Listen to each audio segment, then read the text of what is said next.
चुनाव के वक्त ऐसी भाषा, कम से कम ये हमने देखा है पिछले कई वर्षों में कि इसका लाभ सीधा नरेंद्र मोदी को मिलता है। चाहे वो मौत का सौदागर हो, जहर की खेती हो, खून की दलाली हो, चाय बेचने वाला हो, या आप किसी ने कह दिया कि हम औकात बताएंगे।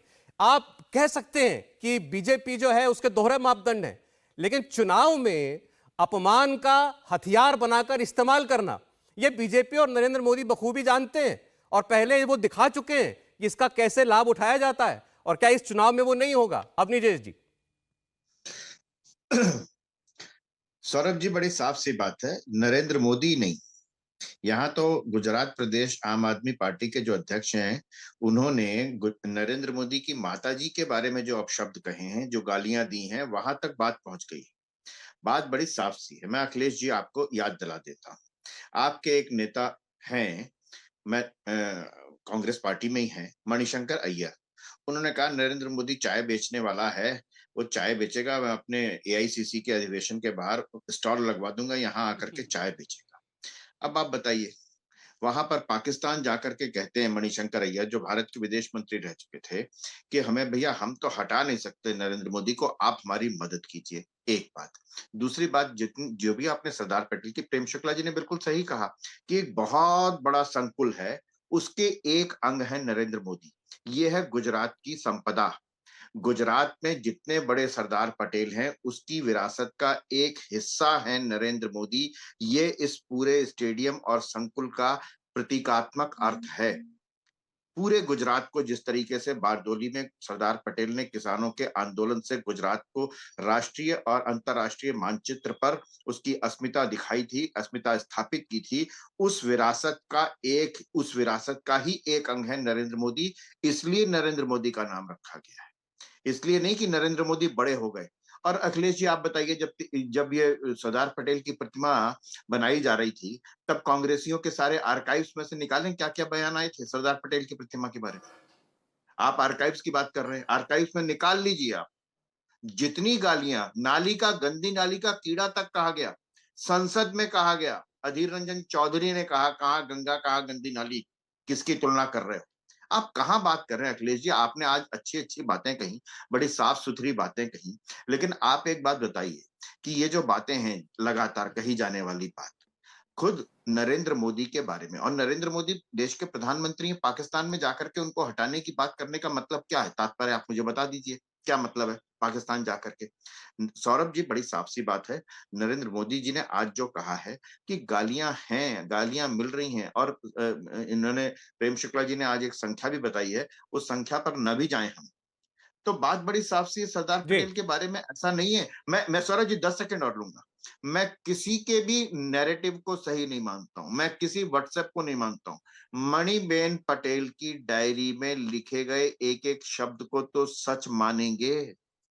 उसके, गांधी जी और नेहरू जी और पटेल के बीच जो पत्र व्यवहार हुआ है, उसको तो सच मानेंगे। ठीक है अवनीश जी। आप चाहें तो मैं कोट करके बता सकता हूँ कि अवनीश जी देखिए, पटेल जी का सवाल क्या मैंने फिर स्टेटमेंट। कहा, आज चूंकि हम चुनाव के बीच ये बात कर रहे हैं, तो जो भी बात कही जाती है उसको उसी दृष्टि से जरा देखें। आज कम से कम तो इतिहास में जाएंगे तो बहुत लंबी बात हो जाएगी। तहसीन के पास जाना चाहते हैं। तहसीन, आप सहमत हैं इस बात से?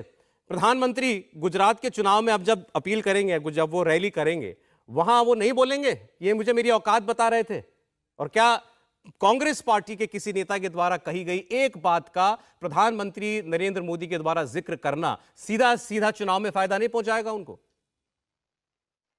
जी सौरभ भाई, फायदा इनको इसलिए पहुंचाता है क्योंकि बहुत सारे मैं आपके जो कलीग्स हैं मीडिया में, वो लोग एक तरफा, मैं आपकी बात बिल्कुल नहीं कर रहा क्योंकि आप बहुत न्यूट्रल है और आपकी मैं बहुत रिस्पेक्ट करता हूँ, बहुत सारे आपके कलीग्स एक तरफा बात बताते हैं और सच्चाई को हाईलाइट नहीं कराते। मैं उदाहरण के तौर पे बोलता हूँ आज के इस शो के अंदर, क्योंकि क्या होता है, क्योंकि मैं बीजेपी के 100% विरोधी हूँ, मैं जो भी अभी विरोध मोदी जी के बारे में बोलूंगा उसके पहले मुझे फैक्ट चेक करना पड़ता है, क्योंकि झूठ की इतनी लंबी फहरिस्त लग गई है कि आपको झूठ पहला क्लियर करना पड़ता है, उसी में समय चले जाता है, जो का समय इतना कम होता है। तो मैं एक दो चीज को क्लियर कर देता हूँ। आप ही के शो पे प्रेम शुक्ला भाई ने कहा कि नेहरू जी ने अपने आप को भारत रत्न दिया, ये बात उन्होंने की, सौरभ भाई आपने सुनी? नेहरू जी को भारत रत्न जुलाई 1955 में मिला। जुलाई 13 1955 को नेहरू जी यूरोप के एक बहुत सक्सेसफुल टूर से आते हैं। राजेंद्र प्रसाद जी एयरपोर्ट जाते हैं नेहरू जी को रिसीव करने में। राजेंद्र प्रसाद जी देश के राष्ट्रपति है, प्रोटोकॉल के हिसाब से नहीं जाते और प्रोटोकॉल तोड़ते जाते। जुलाई 15, 1955 को एक स्टेट बैंक्वेट में राष्ट्रपति भवन में राजेंद्र प्रसाद जी नेहरू के बारे में कहते ये चीज, और मैं इसको कोट करता हूँ हिंदी में, वो उन्होंने अंग्रेजी में कहा था कि अगर मैंने प्रोटोकॉल तोड़ा नेहरू जी को रिसीव करते, और मैंने प्रोटोकॉल ये भी तोड़ा कि मैंने खुद नेहरू जी को भारत रत्न दिया जी, ये गलत है, मैंने प्रोटोकॉल तोड़ा। लेकिन नेहरू इस देश का वो बच्चा है, अगर किसी को भारत रत्न देना चाहिए वो नेहरू, ये देश के पहले राष्ट्रपति थे। यही राष्ट्रपति जो दिसंबर 12, 1948 को सरदार वल्लभ भाई पटेल को पत्र में लिखते हैं, मैं कोट करता हूं, चौथा पैराग्राफ उनके पत्र का, वल्लभ भाई पटेल को लिखते हैं, आरएसएस एक आतंकवादी संगठन है जो वायलेंट मीन्स इस्तेमाल करती है इस देश में हिंसा फैलाने के लिए। ये राजेंद्र प्रसाद। अब मैं आता हूं दूसरी चीज के ऊपर।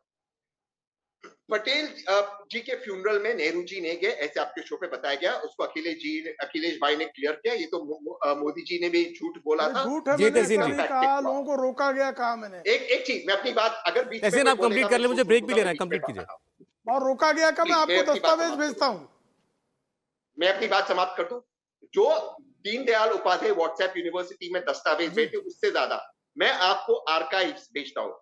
राजेंद्र प्रसाद जी नहीं देश के नहीं, मैं पहले ऐतिहासिक राष्ट्रपति दस्तावेज और- भेजता हूँ मैं, सर, मैं पप्पू ऐसे शो नहीं यूनिवर्सिटी से करता। बेहतर। सर मैं ऐसे शो नहीं करता हूं। पप्पू- अच्छा चले, पप्पू अच्छा ठीक, यूनिवर्सिटी से तहसीन में जो है प्रेम जी देखिए, उनका अपनी बात कहने का पूरा अधिकार है। इंडिया टीवी हर वक्त हर जगह डाउनलोड करने के लिए सर्च करें India TV news Google play store या ऐप स्टोर पर।